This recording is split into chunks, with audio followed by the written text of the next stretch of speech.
Yeah. Okay. All right. Thank you all so much for being here. Are you enjoying the first ever Eugene Vegan Fest? Yay! My name is Hope Bohannick. I'm the organizer of the event, and I'm going to be introducing our next speaker.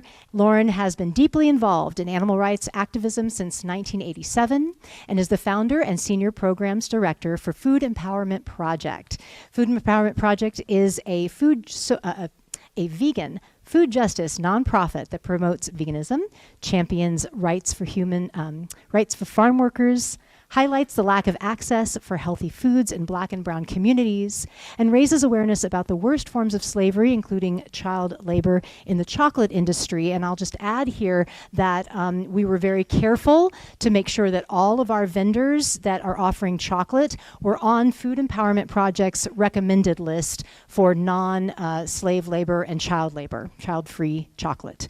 So, yes, thank you. And you're going to hear more about that issue coming right up. So Lauren has a TEDx talk called The Power of Our Food Choices. She has also been on my Hope for the Animals podcast, so you can check her out there. Please welcome Lauren Ornelas.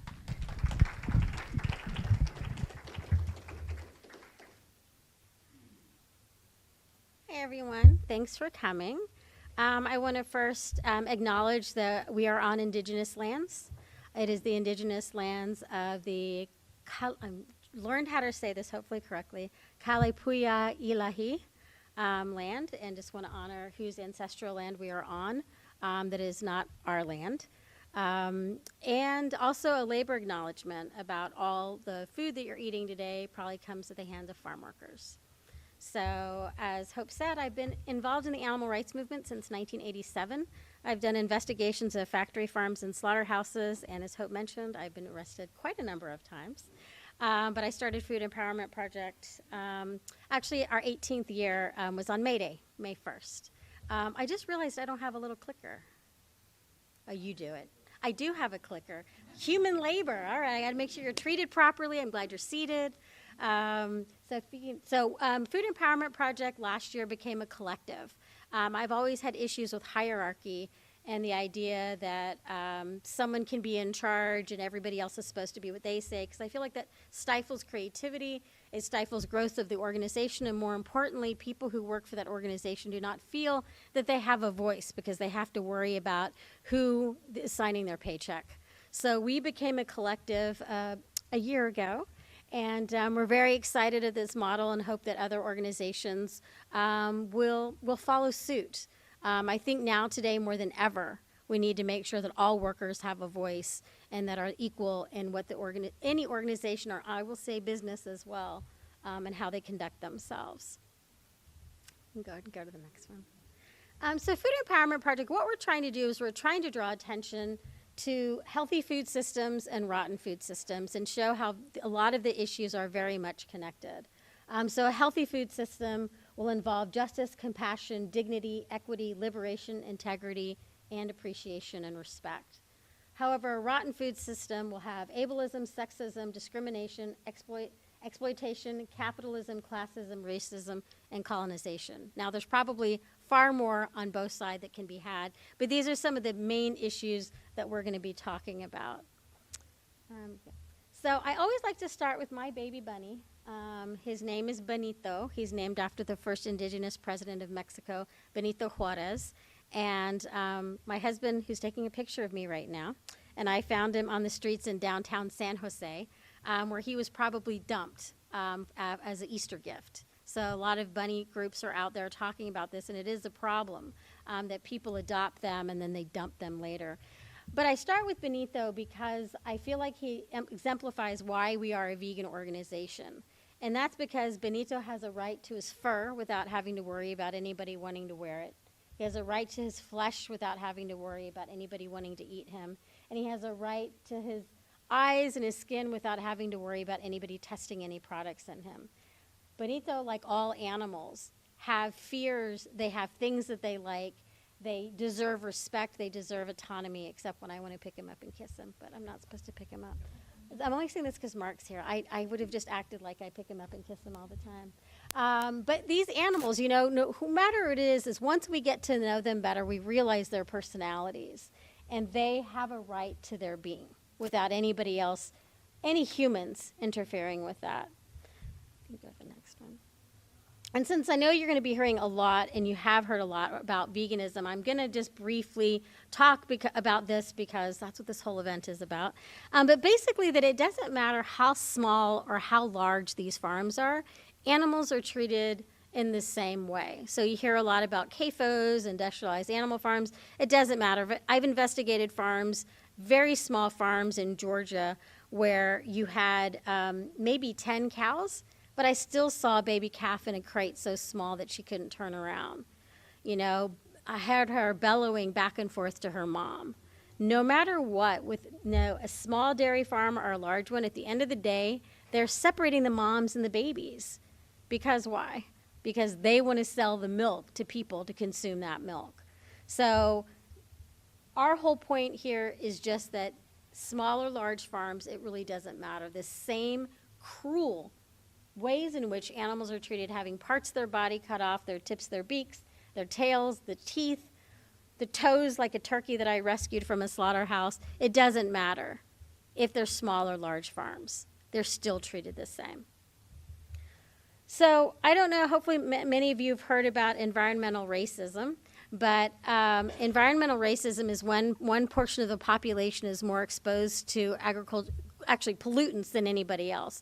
So it's primarily in Black and brown and indigenous communities where you have chemical plants, you have bus depots and things like that. You also have a lot of farms in these areas. So a lot of times you'll hear, that is very hard to see, that is good to know. That doesn't matter how small the farm is. For a dairy farm, one cow produces 120 pounds of wet manure a day. So even a farm that just has 30 cows on it is producing 6,000 pounds of manure a day. In California, which is the #1 dairy producing state, these farms are located in the Central Valley, which is predominantly Latinx communities, and we face some of the highest rates of asthma in the country. And you can go to the next one. Oops, I guess go back one. I don't know what's happening. It's all right. That one. So pig farms are the same way in North Carolina and other places. Here you have Black and indigenous communities being some of the most impacted. And here you have community members who cannot open their windows in the summer times.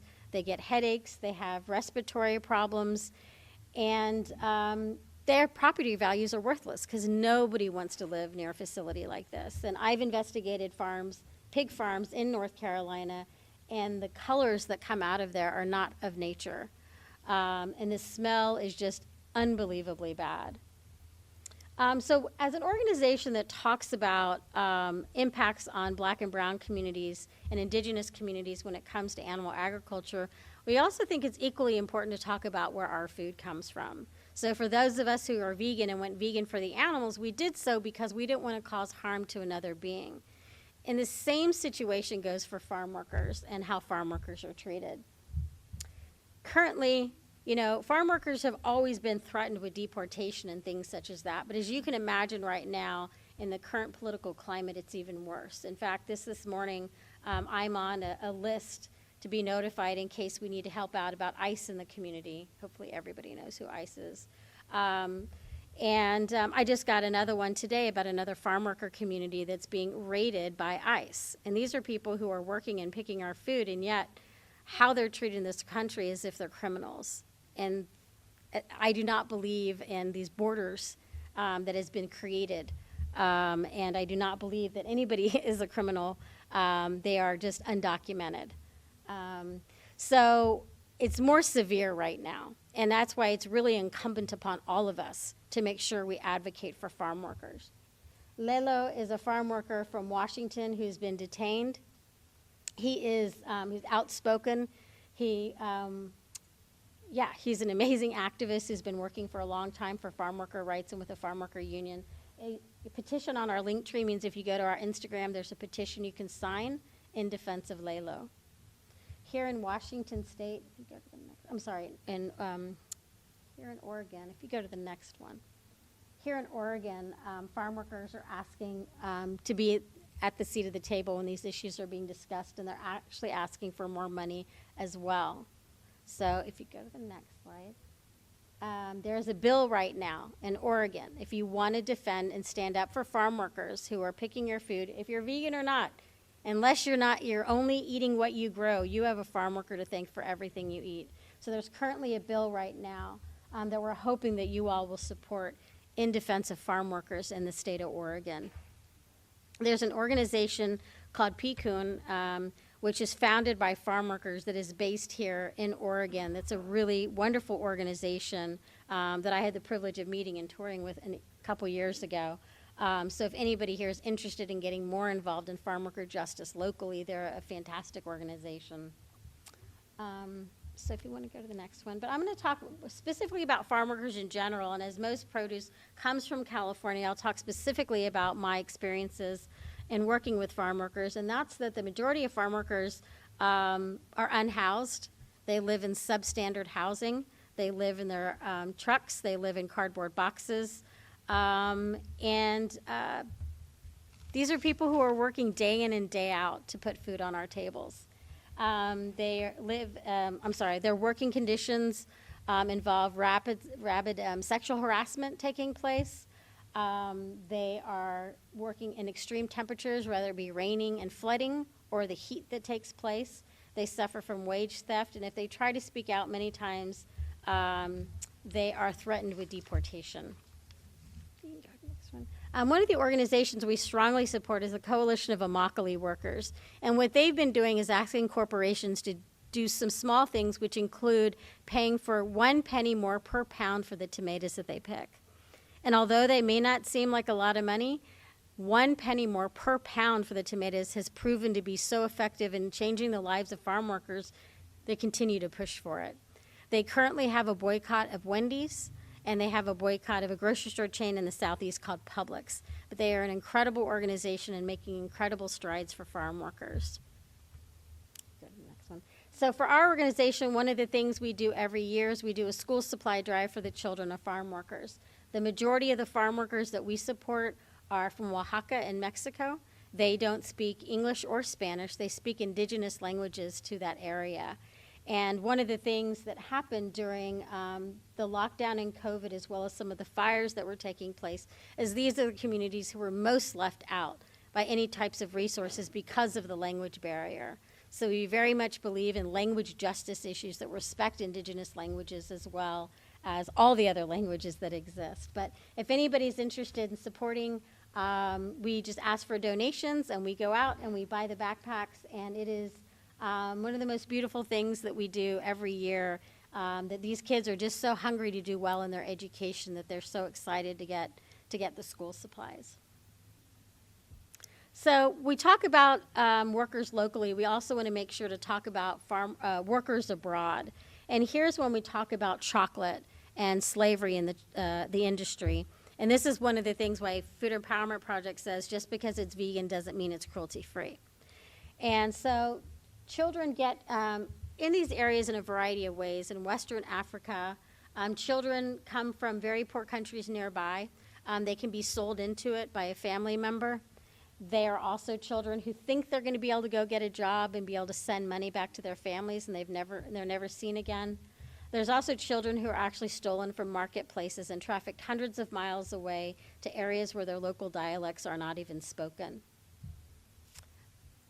They work in horrific conditions. Some children as young as 6 years old are forced to carry heavy bags such as this that can weigh about 100 pounds.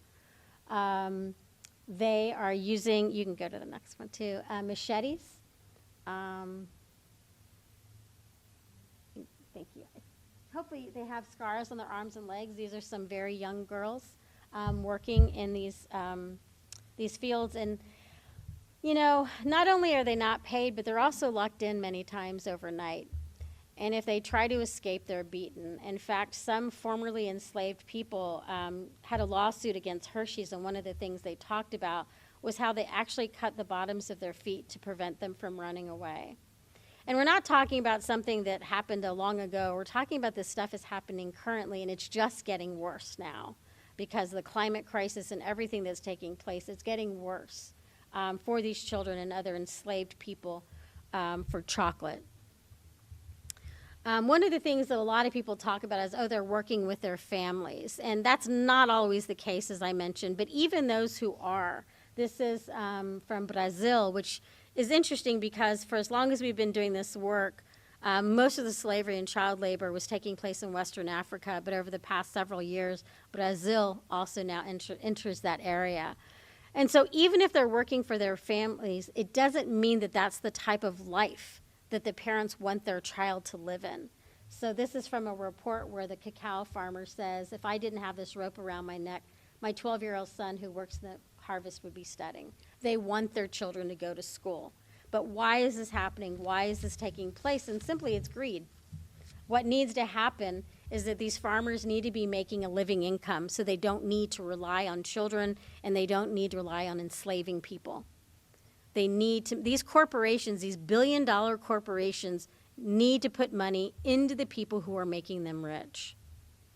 So for our organization, we've created a list of chocolates we do and do not recommend based on where they're sourcing their cacao. All the certifications have been found to be problematic. We do not trust any of them. Just like we don't trust free range and things like that, none of the certifications work. So our chocolate list is in Spanish, Portuguese, German, maybe another language that I can't remember, and obviously in English. And we update our chocolate list once a month. So if there's a chocolate that you like that you don't see on our list, you can reach out to us and we'll contact the company. We have the free app you can download. If you can't do it from there, we do have it at our table. You can just directly download it from there. And again, we update this list once a month. The final part of the work that we talk about when talking about food justice issues is food apartheid. And many people are familiar with this, learning about it, called food deserts. But we strongly believe in calling it what it is, which is a form of apartheid, which is built on racism and discrimination.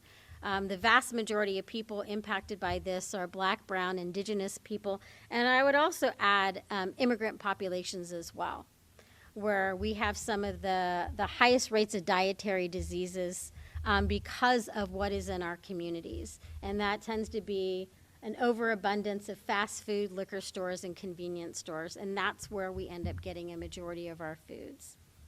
So I did a little research on Portland, and even though Portland, as progressive as it may seem, has this issue, it has this problem, just like almost every other country, not only city, and not only in the United States, but abroad, and it's the same people who are always impacted.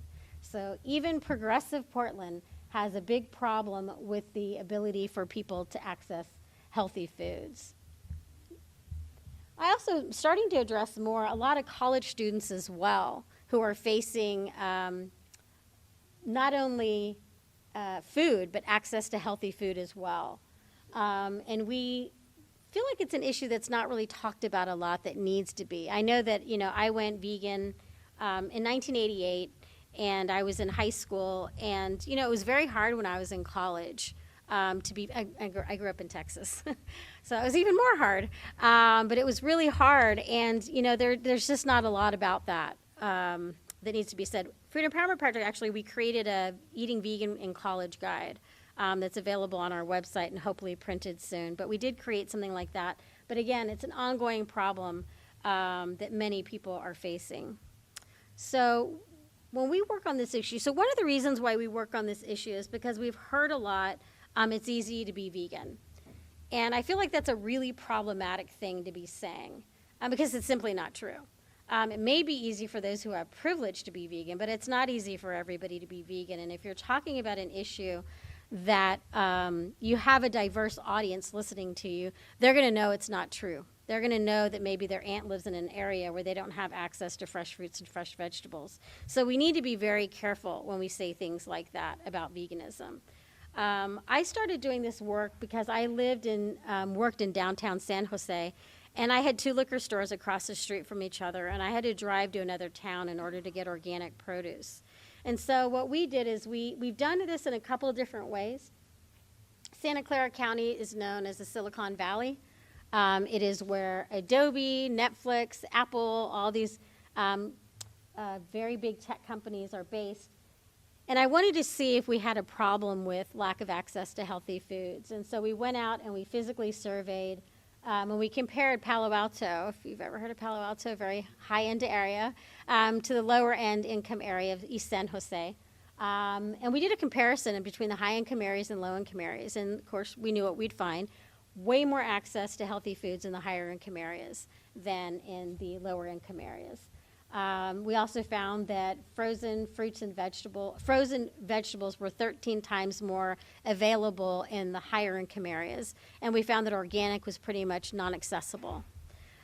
We also did this work in Vallejo, California, which is near Oakland, Berkeley area on the way to Sacramento. And here we just did the city because one of the founding members of the Black Panther Party asked me to take a look at their access areas, the access to healthy foods in the community. And here we simply just did that one city, which tends to be more urban than the rest of the county. And one of the consistent things we found in doing this work was one of the biggest barriers that people had accessing healthy foods wasn't necessarily what the USDA talks about, which is proximity, which is about, a food desert is based on your proximity to healthy foods. What we found was the biggest barrier was that people aren't making that people weren't making enough money, that the food was too expensive. And so when you have food that's too expensive, and as an organization that does farm worker justice, we certainly don't want prices of food. Okay, I'm saying this in recognition of the times that we're in, but for the most part, we don't want prices of food to go down, such as fruits and vegetables.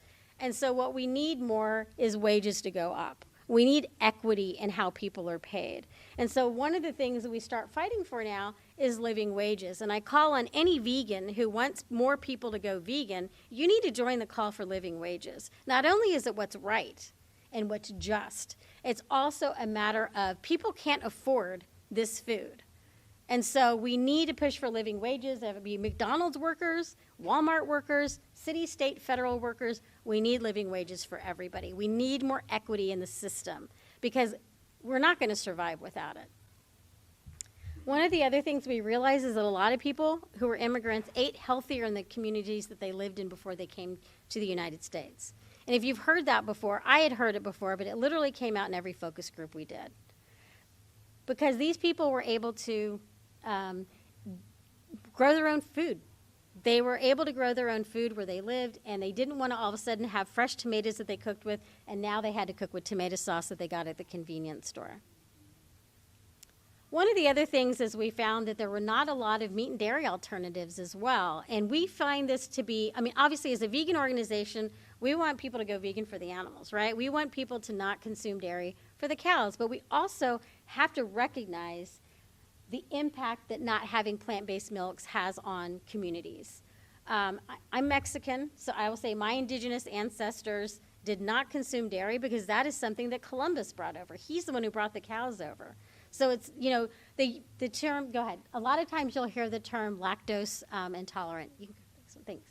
We use the word lactose normal because one, at the end of the day, there's nothing natural about consuming the milk of another species. And two, it kind of implies that those of us who were impacted by colonization, that there's something wrong with us. And there's nothing wrong with us and our indigeneity or people who, the people who have it through imperialism, people who were enslaved and brought to the Americas. There's all these different ways, and instead the white norm is what seems to be placed, that we're intolerant. Well, we're just fine, But that's the problem without having plant-based milks in these communities, is that children go to school, they get stomach aches because they're forced to drink cow milk, and it also impacts their ability to learn, So this is one of the things we've been doing is go ahead to the next one, is we've been putting up billboards that say "Got Colonization," and that directs people to our website, gotcolonization.com.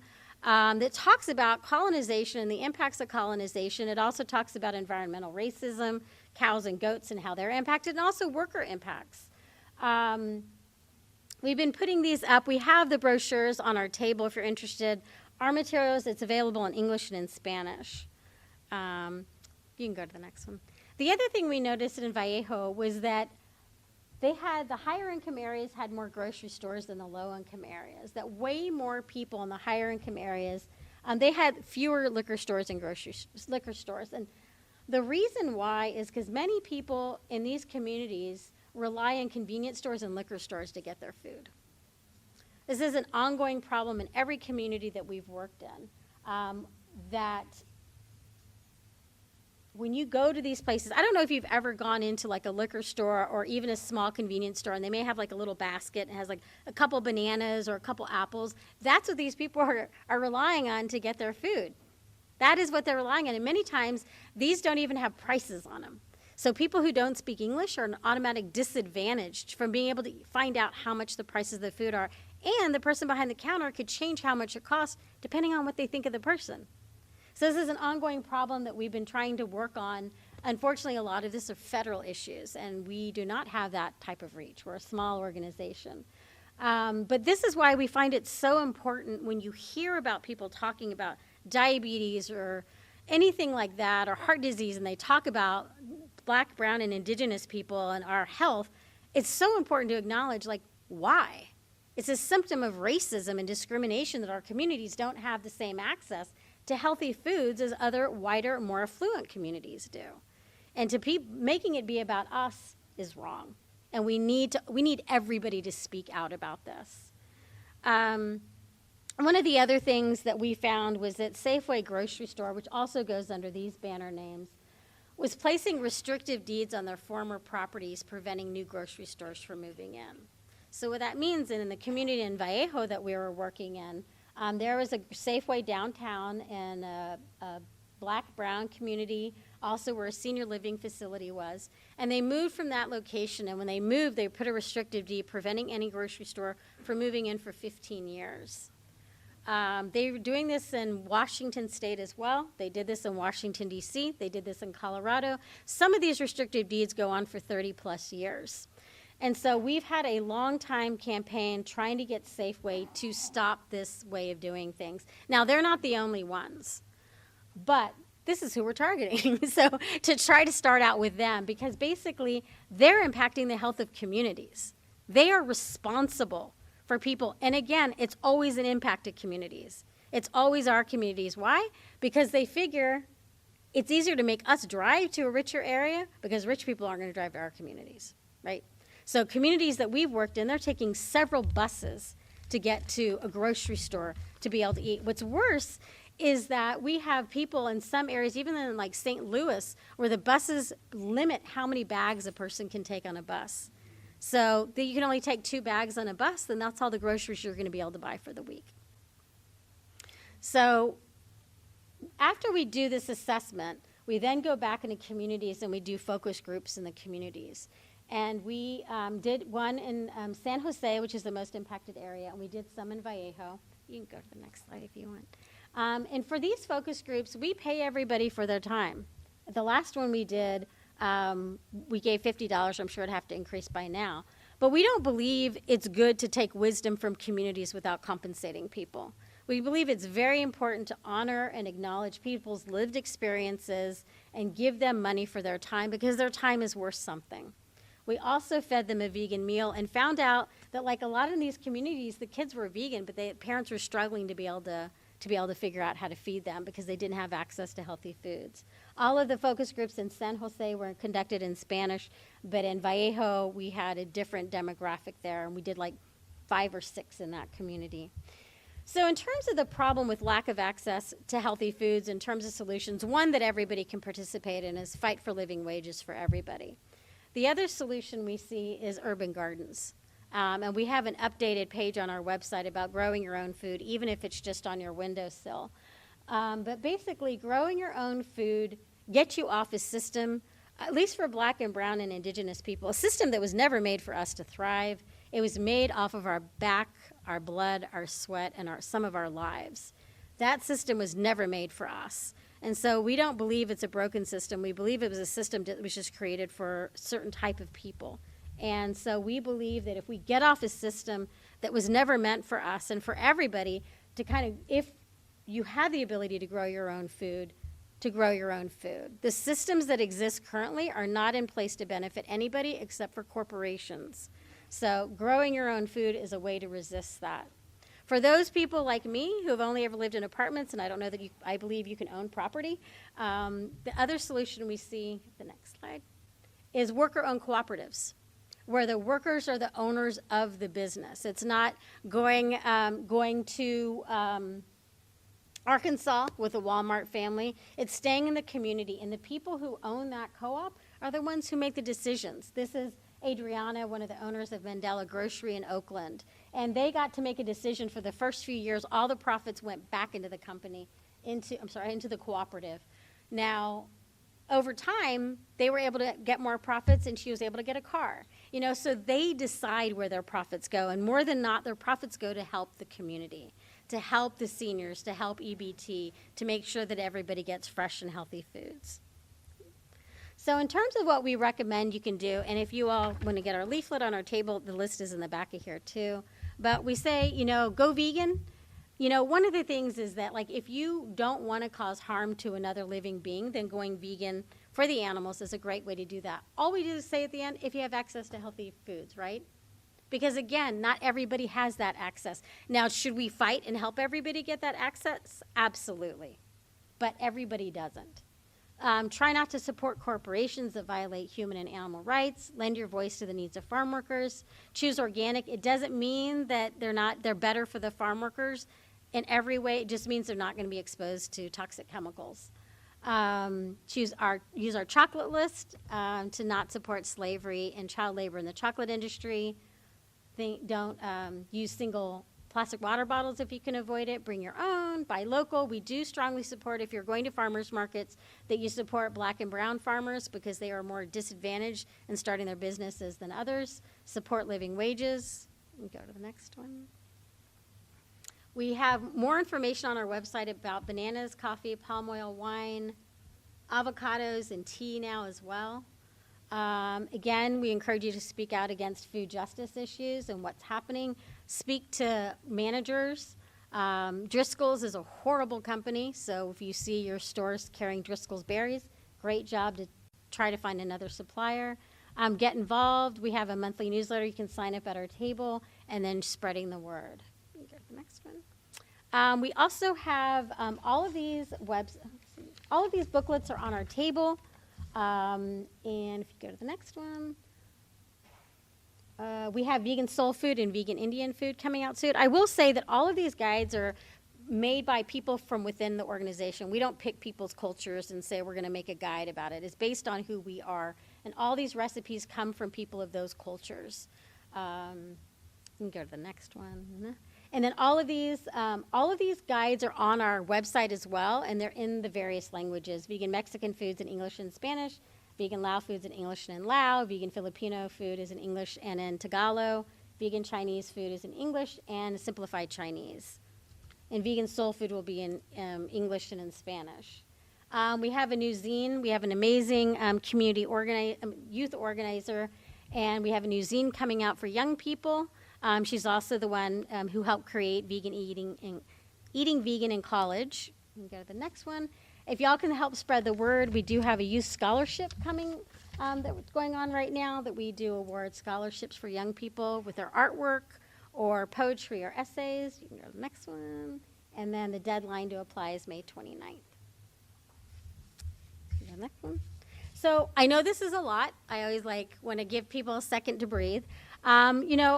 To me, I want people to think of these as opportunities, not to think of it as overwhelming, but opportunities to help make a difference. What we like to say is eat your ethics. If you don't want to cause harm to another being, then don't consume animals. If you don't believe in slavery and child labor, then don't eat chocolate that comes from the areas that support that. If you believe in worker rights, please support farm workers. Please support all workers. I feel strongly now is the time, in the sense that we're in a situation where those of us who believe in justice, those of us who believe in collective liberation, for those of us who believe in human decency, that is not on the table in our government right now. And we have the opportunity right now for everybody to to help make the change that needs to happen. We can't rely on the courts. We can't rely on laws. We can't say, oh, you know, climate crisis is really bad, but I'm sure that these corporations will do their part. It's up to us. It's up to us collectively, not just as individual in our individual lives. It's us collectively to take a stand and to speak out. If you love an environmental organization that is still having animal products at their events, speak out to them, because you can't be, you know, they can't rely on anybody else anymore. It's up to us that we have to speak out for each other. If there has been no other time, there is time now. And we've seen this. We've seen this in our history. We've seen this when it came to women speaking out in England against abolishing slavery.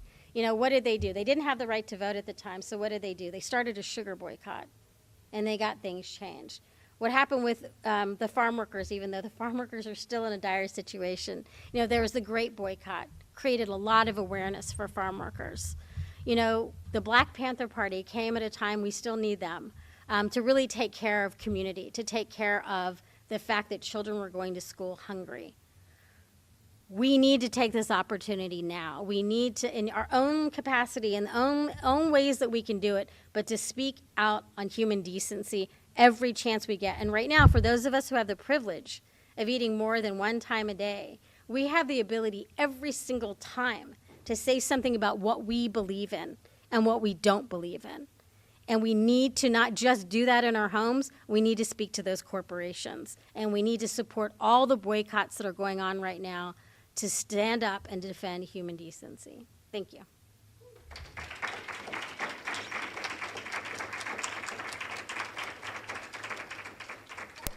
All right, questions?